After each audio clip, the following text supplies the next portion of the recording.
نحمده ونصلي على رسوله الکریم اما بعد۔ آج کی تلاوت میں تیسرا پارہ تلک الرسل مکمل ہوا، جس میں سورہ بقرہ کی 30 پر 4 آیتیں اور سورہ آل عمران کی 90 پر 1 آیتیں، مکمل 125 آیتوں کی تلاوت ہوئی۔ اللہ رب العزت سے دعا ہے کہ آج کی تلاوت کو اور اس کے سننے کو قبول فرمائے اور ہمارے گناہوں کو معاف فرمائے۔ پہلی آیتوں میں اللہ تعالیٰ نے یہ بتایا، بعض رسولوں کو، پیغمبروں کو اللہ تعالیٰ نے فضیلت دی۔ یہ فضیلت اس دور کے لحاظ سے، وقت کے لحاظ سے ہے۔ کسی کو نیچا کرنا، اوپر کرنا مقصود نہیں۔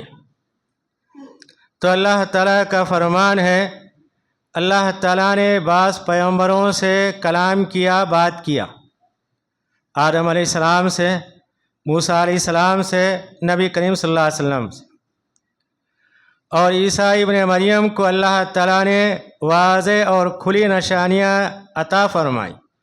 اللہ تعالیٰ ان کو بے شمار معجزات دیے، مردوں کو زندہ کرنا، جو پیدائش سے اندھے ہوتے ہیں ان کو بینا دیکھنے والا بنانا، جو برس کوڑ کے مریض ہوتے ہیں ان کو شفا یاب کرنا اللہ کے حکم سے، مٹی سے پرندوں کے شکل بنا کے اس کے اندر پھونک مارنا کہ اللہ کے حکم سے اڑ جا، یہ سارے نشانیات تھیں۔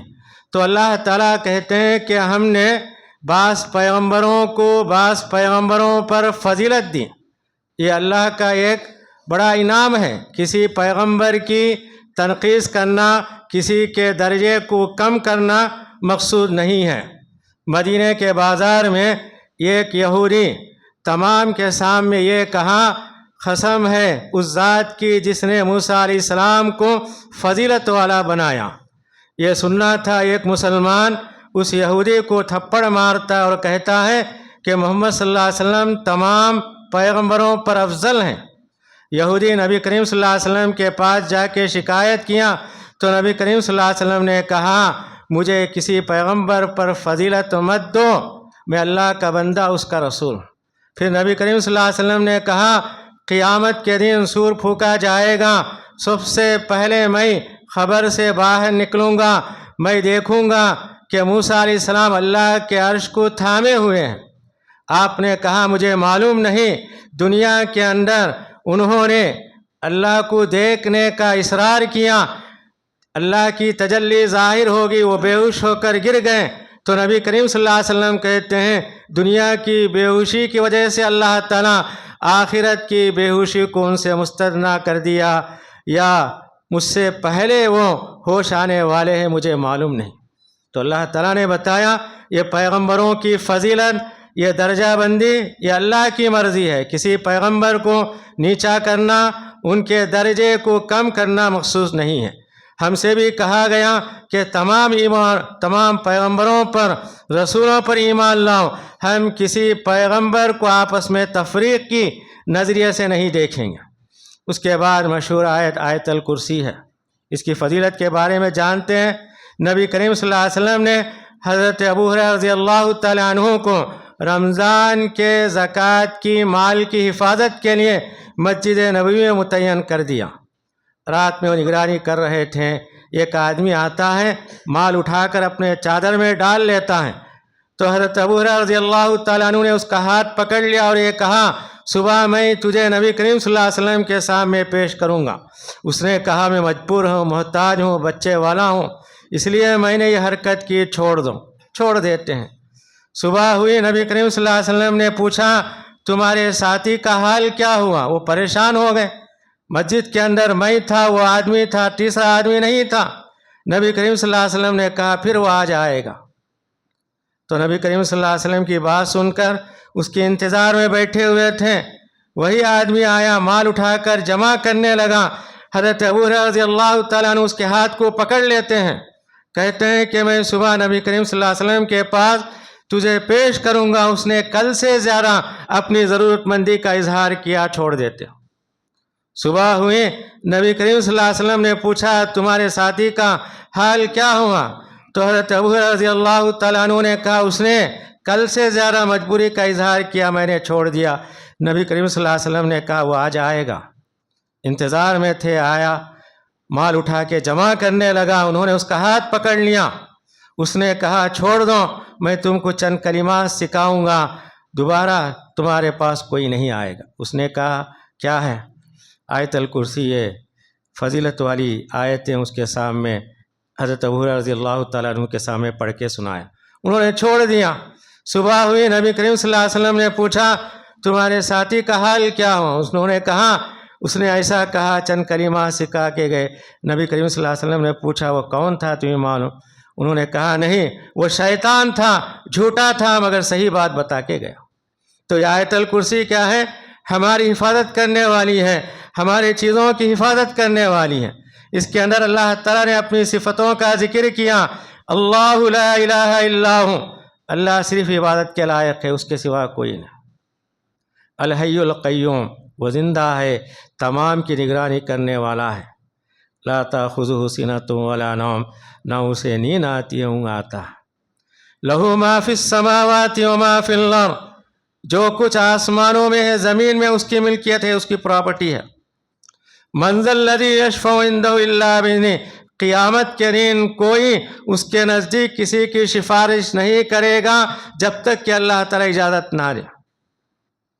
یعلم ما بین ایدیہم وما خلفہم، وہ بندوں کے آگے پیچھے کیا ہوتا ہے وہ جانتا ہے۔ ولا یحیطون بشیء من علمہ، اس کے علم میں سے کچھ بھی کوئی احاطہ گھیر نہیں سکتا۔ وسع کرسی السماوات والارض، اس کی کرسی کیا ہے؟ آسمان پر زمین پر کشادہ ہے، اور اللہ تعالیٰ ان دونوں کی حفاظت سے نہیں تھکتے۔ وہو العلی العظیم، اور اللہ تعالیٰ بلند عظمت والے ہیں۔ اس کے بعد یہ بتایا گیا دین اسلام میں کسی کو زبردستی داخل نہیں کیا جائے گا، اس کے سامنے دین واضح ہے، اس کے تعلیمات اس کے سامنے بالکل روشن ہے۔ جو آدمی سمجھ کے اسلام لاتا ہے اس کے لیے اس کا بھلا ہے۔ کسی کو دین کے اندر زبردستی داخل نہیں کیا جائے گا۔ ہم سنتے ہیں کہ ہمارے ملک کے اندر یہ بات پھیل چکی ہے کہ اسلام تلوار کے زور سے پھیلا، بالکل غلط بات ہے۔ اسلام کیا اخلاق و کردار سے پہلا، جہاں بھی مسلمان گئے انہوں نے سب سے پہلے اپنے اخلاق، دین اقدار کو لوگوں کے سامنے پیش کیا، اس کے بعد وہ مسلمان ہوئے۔ پھر اللہ تعالیٰ نے 3 واقعات مرنے کے بعد دوبارہ زندہ ہونے پر بیان کیے ہیں۔ پہلے ابراہیم علیہ السلام اور اس دور کا بادشاہ نمرود تھا، تو ابراہیم علیہ السلام نے کہا میرا رب کیا ہے؟ موت دیتا ہے، زندگی دیتا ہے۔ نمرود نے کہا میرے اندر بھی موت اور زندگی دینے کی صلاحیت ہے۔ جہل خانے سے 2 آدمی کو بلاتا ہے، ایک کو قتل کرنے کا حکم دیتا، ایک کو چھوڑنے کا حکم دیتا۔ اس نے کہا میرے پاس بھی زندگی موت دینے کا اختیار ہے۔ تو ابراہیم علیہ السلام نے کہا میرا رب روزانہ سورج کیا ہے؟ مشرق سے نکالتا ہے، اگر تو رب ہے مغرب سے نکال کے دکھا، پریشان ہوگا۔ اس کے بعد دوسرا واقعہ حضرت عزیر علیہ السلام کا بیان کیا گیا۔ ان کا گزر ایک ایسی گاؤں سے ہوتا ہے جس کے چھت زمین پر گرے ہوئے تھے۔ انہوں نے دل میں کہا ایک زمانے میں گاؤں آباد تھا، آج ویران ہے، اللہ تعالیٰ اس گاؤں کو اور وہاں کے لوگوں کو کیسا زندہ کرے گا؟ تو اللہ تعالیٰ ان کو 100 سال کے لیے موت کی آغوش میں مبتلا کر دیا۔ 100 سال کے بعد اللہ تعالیٰ نے ان کو زندہ کیا۔ تو اللہ تعالیٰ نے پوچھا تم نے کتنا دیر آرام کیا؟ انہوں نے کہا 1 دن آدھا دن۔ اللہ تعالیٰ نے کہا تم اپنے ساتھ جو انگور اور کھجور اور رس لائے تھے ویسے ہی حالت میں پائے گئے، دیکھو ان کے ساتھ ان کا گدھا تھا، وہ بھی مٹی میں مل کے ہڈیوں کی شکل میں تھا۔ اللہ تعالیٰ نے ان کے سامنے گدھے کو زندہ کیا۔ انہوں نے کہا عالم مجھے معلوم ہو گیا کہ تو کیا ہے، مردوں کو زندہ کرنے والا ہے۔ تیسری مثال حضرت ابراہیم علیہ السلام نے اللہ سے کہا ارینی کیف تحیی الموتا، اے میرے رب تو مجھے دکھا تو مردوں کو زندہ کیسے کرتا ہے۔ اللہ تعالیٰ نے کہا اولم تؤمن، کیا تو مومن نہیں ہے؟ ابراہیم علیہ السلام نے کہا میرے دل کے اطمینان کے لیے تجھ سے سوال کرتا ہوں۔ تو اللہ تعالیٰ نے کہا 4 پرندوں کو لے لو، اسے دوستی کر لو، پھر انہیں کاٹ کر ٹکڑے ٹکڑے کر کے پہاڑوں پر پھینک دو، پھر ان کو آواز دو، وہ سارے پرندے اڑ کے آئیں گے۔ تو پرندے اڑ کے آئے، انہوں نے کہا مجھے یقین ہو گیا کہ مرنے کی بعد کی زندگی برحق ہے۔ پھر اللہ تعالیٰ نے بتایا جو اللہ کے راستے میں صدقہ و خیرات کرتے ہیں، مثال بیان کی گئی، ایک دانہ زمین میں بویا جاتا ہے، وہ ایک دانے سے 7 بالیاں اگتی ہیں، ہر بالی میں 100 دانے ہوتے ہیں۔ تو اللہ تعالیٰ کہتے ہیں 1 پیسہ اگر تم اللہ کے راستے میں دیتے ہو تو اللہ تعالیٰ اس کا اجر و ثواب 700 یا اس سے بڑھ کر دیتے ہیں۔ پھر بتایا گیا اللہ کے راستے میں دیتے ہو، ریاکاری کے لیے، دکھاوے کے لیے، تکلیف کے لیے مت دو، اللہ کی رضا حاصل کرنے کے لیے دو۔ اس کی کئی مثالیں بیان کی گئیں۔ جو آدمی اللہ کے راستے میں دکھانے کے لیے دیتا ہے، نام کے لیے دیتا ہے، تو اللہ تعالیٰ مثال بیان کرتے ہیں ایک چٹان ہے اور اس کے اوپر بارش پڑتی ہے، کیا بارش کا یہ خطرہ اس کے اوپر رہے گا؟ نہیں رہے گا۔ تمہارا دیا ہوا مال اللہ کے راستے میں اس طرح ہے جیسا پتھر پہ پانی نہیں ٹکتا، تمہارے پاس اللہ کے جانب سے کوئی اجر و ثواب نہیں ملتا۔ اور ایک مثال بیان کی گئی، ایک آدمی کے پاس انگور کے اور کھجور کے باغات ہیں، اس کے اندر مختلف قسم کے پھل ہیں۔ وہ آدمی بوڑھا ہو چکا ہے، اس کے بچے چھوٹے چھوٹے ہیں۔ اچانک اس کے کھیت پر ایسی ہوا آتی ہے، اس کے اندر آگ ہوتی ہے اور سارے کھیت کو جلانے کا پورا پروگرام تیار ہو جاتا ہے۔ یہ آدمی اٹھ نہیں سکتا، اس کے چھوٹے چھوٹے بچے باغ کی نگرانی نہیں کر سکتے، حفاظت نہیں کر سکتے۔ اللہ تعالیٰ یہ مثال بیان کرتے ہوئے کہتے ہیں قیامت کے دن جتنے لوگ اللہ کے راستے میں دکھاوے کے لیے دیتے ہیں، یہ مثال اسی طرح ہے کہ اللہ کے سامنے کھڑے ہو کر حسرت سے کھڑے ہو جائیں گے مگر اجر و ثواب نہیں ملے گا۔ اس کے بعد اللہ تعالیٰ سود کے تعلق سے کہتے ہیں سود حرام ہے۔ اللہ تعالیٰ سود کو مٹاتے ہیں اور تجارت کو بڑھاتے ہیں۔ عرب کے اندر سود کے کاروبار یہ کہا کرتے تھے سود کے اندر، تجارت کے اندر کچھ فرق نہیں ہے۔ اللہ تعالیٰ کہتے ہیں میں نے تجارت کو حلال کیا، سود کو حرام کیا، اور اللہ تعالیٰ کا فرمان ہے یہ نصیحت آنے کے بعد سود سے رک جاؤ، تمہارے لیے بہتر ہے۔ تم اس سے پہلے جو سودی کاروباری کرتے تھے اللہ تعالیٰ تمہیں معاف کر دے گا تمہارے توبہ کرنے کی وجہ سے۔ پھر اللہ تعالیٰ کہتے یا ایھا الذین آمنوا اتقوا اللہ وذروا ما بقی من الربا ان کنتم مؤمنین، اے ایمان والو اللہ سے ڈرو، جو کچھ سود باقی ہے اسے چھوڑ دو۔ اگر تم ایسا نہیں کرو گے اللہ اور اس کے رسول سے جنگ کرنے کا اعلان کرتے ہو۔ کوئی آدمی اللہ سے جنگ کرنے کے لیے آمادہ ہو جائے، کیا وہ جیت سکتا ہے؟ اللہ تعالیٰ اسے ذلیل کر دیں گے۔ سودی کاروبار کیا ہے؟ سراسر حرام چیز ہے، اور اللہ کے نبی کریم صلی اللہ علیہ وسلم نے کہا جو سود کرے، سود کا کاروبار کرنے والے ہوتے ہیں، قیامت کے دن اللہ کے نزدیک نجات نہیں ہوگی۔ اس کے اندر اللہ تعالیٰ کہتے ہیں جو آدمی سود کے بیپاری ہیں، سود کا دھندا کرتے ہیں، سود کھانے والے ہوتے ہیں، اپنے خبروں سے اس طرح اٹھیں گے جیسے دیوانے کی کوئی چال نہیں ہوتی ہے، تو اللہ تعالیٰ ان کو اس طرح اپنے خبروں سے اٹھائیں گے۔ پھر اللہ تعالیٰ نے کہا قرض کیا ہے؟ آپس میں ضرورت کی چیز ہے۔ قرض دینے والا لینے والا مدت متعین کر لے کب تک کے لیے قرض ہے، پھر اسے لکھ لے، اور لکھتے وقت 2 گواہ ہونا چاہیے، یہ دونوں کے لیے بہتر ہے۔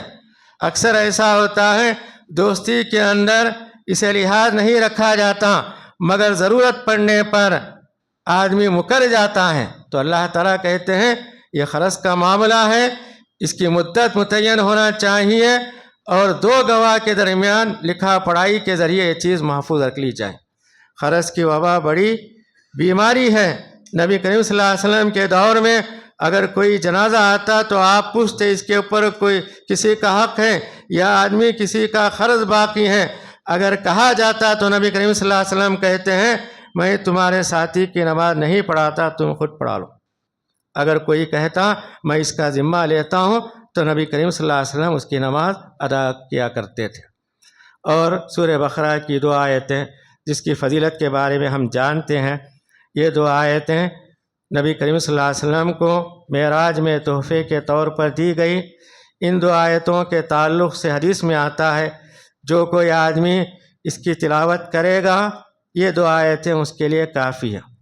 اس کا مطلب علماء نے یہ بتایا، رات میں تلاوت کر کے سویا آمن رسول بما انزل الیہ من ربہ آخر تک، اگر وہ تہجد کا پابند ہے، تہجد کے لیے نہیں اٹھا، یہ 2 آیتیں اسے تہجد کے ثواب کو پورا کر دیتی ہیں۔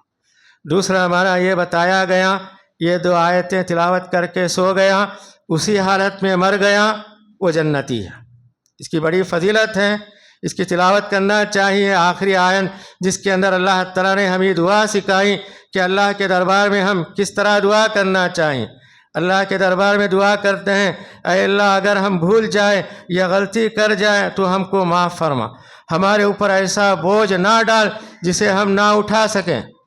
اے اللہ ہمارے گناہوں کو معاف فرما، ہم پر رحم کرنا، اور تو ہمارا مولا ہے، کافروں کے مقابلے میں ہماری مدد کر۔ یہ جاندار دعا ہے، ہمیشہ پڑھنا چاہیے۔ اس کے بعد والی سورۃ سورہ آل عمران ہے۔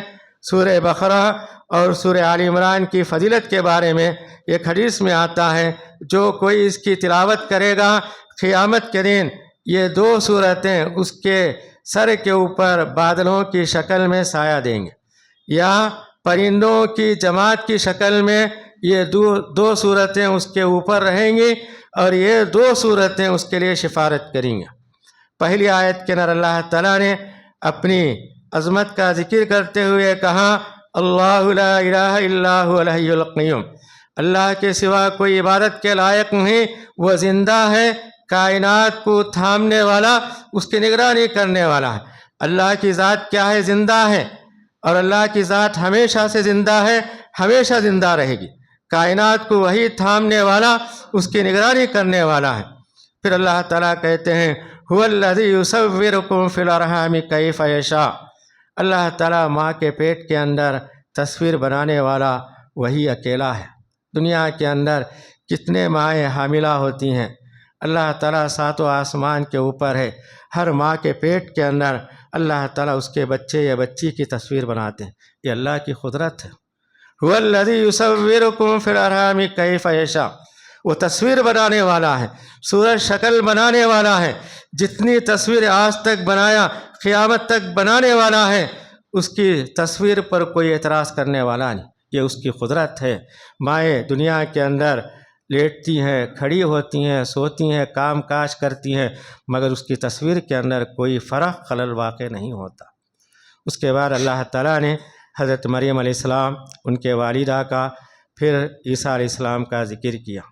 حضرت مریم علیہ السلام کی والدہ بڑی نیک خاتون تھیں، انہوں نے نظر مانی اگر مجھے اولاد ہوگی بیت المقدس کی خدمت کے لیے لگا دوں گی۔ قرآن نے 3 رکوع کے اندر یہ 3 واقعات بیان کیے، ایک ایک آیت پڑھتے جائیے، ان کا ایمان اللہ پہ کیسے تھا، وہ ساری باتیں ہمارے سامنے آتی ہیں۔ تو جب حضرت مریم علیہ السلام کی ولادت ہوئی، ان کی والدہ نے کہا انی وضعتها انثی، میں نے لڑکی کو جنم دیا، واللہ اعلم بما وضعت، میرے گھر میں جو بچی پیدا ہوئی اللہ اسے بہتر جانتا ہے۔ انی سمیتها مریم، میں نے اس کا نام مریم رکھا، وانی اعیذها بک وذریتها من الشیطان الرجیم، میں اسے اور اس کی اولاد کو شیطان مردود سے پناہ مانگتی ہوں۔ نبی کریم صلی اللہ علیہ وسلم نے کہا دنیا کے اندر بچے پیدا ہوتے ہیں، انہیں رونا آتا ہے، کیوں آتا ہے؟ شیطان انہیں لوچتا ہے۔ سوائے 2 بچوں کو شیطان نہیں لوچا، ایک مریم علیہ السلام، ان کے بیٹے عیسیٰ علیہ السلام۔ انہوں نے اللہ سے ان دونوں کی حفاظت چاہی۔ یہ آیت بتاتی ہے بچے کے پیدائش پر فوراً نام رکھ دینا چاہیے، جیسا کہ مریم علیہ السلام کا نام رکھا گیا۔ آج کل ہم نیٹ میں دیکھتے ہیں، جو نام پسند آتا ہے اس کا معنی پوچھتے ہیں، ہم نام بتاتے ہیں، وہ مایوس ہو جاتے ہیں، بہترین نام ہے، اس کا معنی مطلب ان کو معلوم نہیں ہوتا ہے۔ ناموں کے اندر نبیوں کے نام ہیں، صحابہ کے نام ہیں، تابعیات کے نام ہیں، ازواج مطہرات کے نام ہیں۔ یہ نام ہمیں پسند نہیں، نیٹ کے اندر جو نام آتا ہے وہی ہم کو پسند ہے، زبردستی ہم سے کہتے ہیں اس کا معنی بتائیے، نیٹ کے اندر یہ معنی ہے، آپ الگ بولتے ہیں۔ یہ تمام کے تمام بیکار ہیں۔ جیسا کہ مریم علیہ السلام نے ان کی والدہ ان کی پیدائش پر جیسے ہی نام رکھا، یہ ہمارا نمونہ ہے۔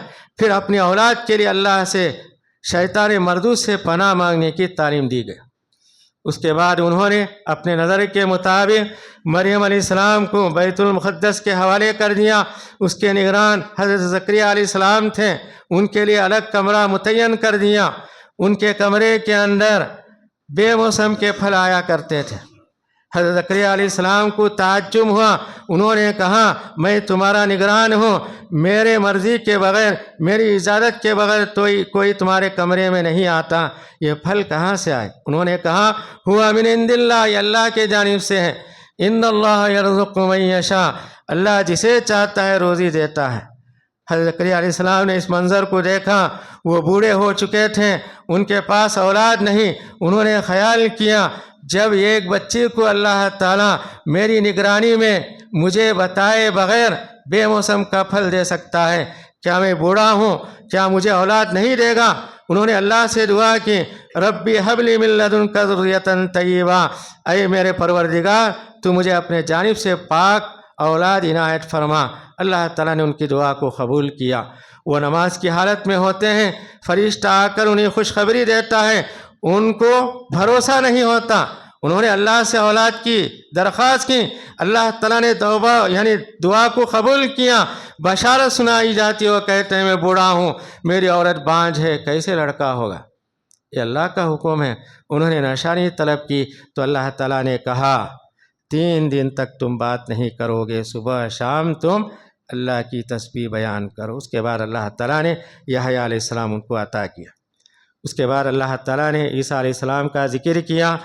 جب مریم علیہ السلام اپنے کمرے میں ہوتی ہیں، جبرائیل علیہ السلام آ کے کہتے ہیں اللہ تعالیٰ تمہیں ایک لڑکے کی بشارت سناتا ہے۔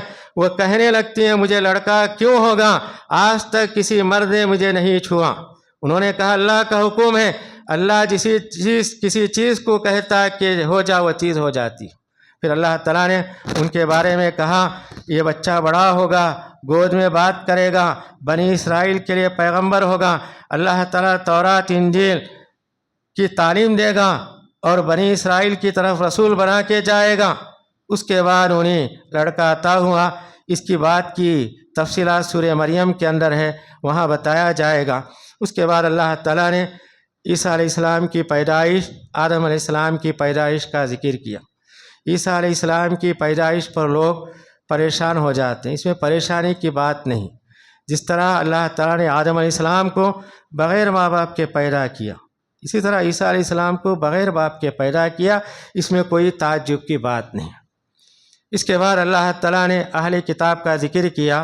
نبی کریم صلی اللہ علیہ وسلم کے پاس نجران کا ایک وفد عیسائی تھا، وہ آیا، آپ سے بحث و مباحثہ کیے۔ انہوں نے عیسیٰ علیہ السلام کی تعریف بڑھ چڑھ کر پیش کیا۔ نبی کریم صلی اللہ علیہ وسلم نے کہا جو تم تعریف بیان کرتے ہو غلط ہے، عیسیٰ علیہ السلام اللہ کے بندے، اس کے رسول ہیں۔ دونوں کے درمیان بات چیت مکمل نہیں ہوئی۔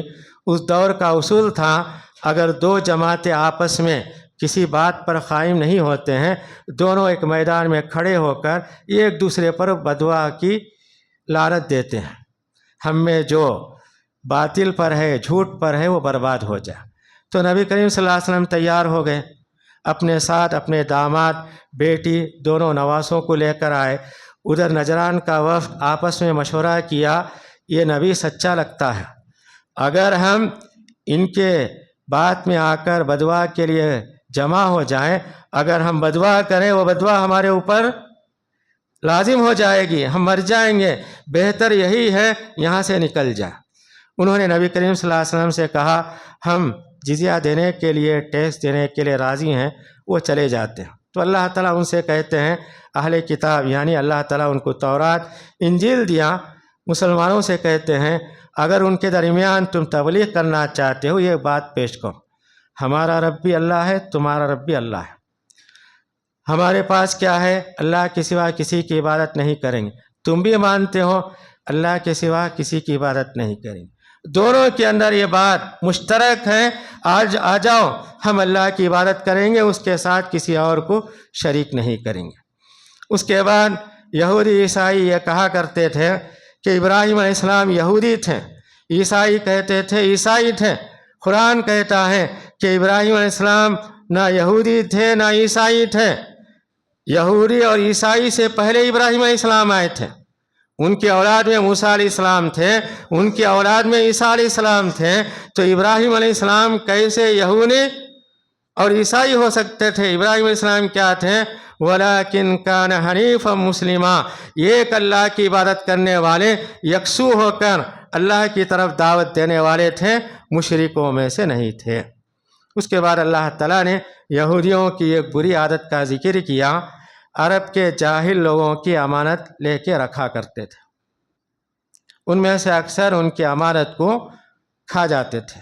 وہ کہا کرتے تھے جاہل لوگ ہیں، ہم لوگ کیا ہے نبی کے خاندان والے ہیں، اگر جاہلوں کا مال کھا لے اللہ ہم کو عذاب نہیں دے گا۔ اللہ تعالیٰ نے کہا نہیں، یہ خیانت ہے، امانت میں خیانت نہیں کرنا چاہیے، چاہے امانت رکھنے والا جاہل ہو عالم ہو، اس کی پوری طرفداری کر کے وقت پر مانگنے پر اس کی امانت اسے حوالہ کر دینا چاہیے۔ سورت کے آخر میں اللہ تعالیٰ نے یہ بتایا کہ پارے کے آخر کے اندر جو کافر دنیا کے اندر کفر کی حالت میں مر جاتے ہیں، قیامت کے دن تمنا کریں گے فدیہ دے کر کسی طرح اللہ کے عذاب سے بچ جائیں، وہ بچ نہیں سکتے۔ تو غرض آج کے پارے کے اندر یہ چند مختصر آیتوں کا تفسیر بیان کیا گیا۔ اللہ رب العزت سے دعا ہے کہ اللہ تعالی ہم تمام کو قرآن پڑھنے، سمجھنے، اس کی تعلیمات کو عام کرنے کی توفیق عنایت فرمائے۔ والسلام علیکم ورحمۃ اللہ وبرکاتہ۔